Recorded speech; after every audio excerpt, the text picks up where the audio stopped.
अकोल्यातील पातूर तालुक्यातील चांदणी येथे संतप्त मनसैनिकांनी बसची तोडफोड केली।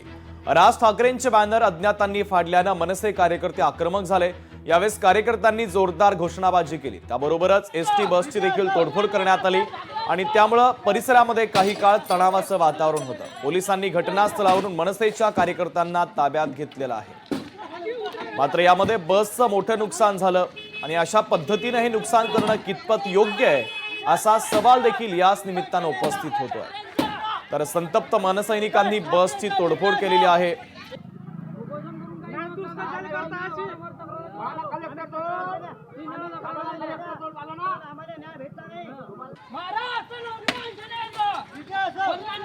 तर या संदर्भातला जो व्हिडिओ समोर आलेला आहे तो व्हिडिओ देखील आपण पाहतोय।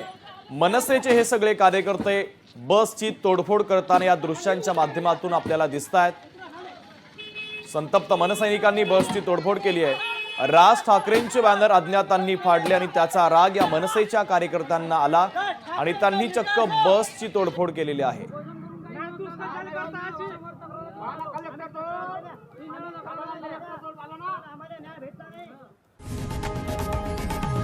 लोकशाही मराठी ऐका, पहा, जागरूक रहा।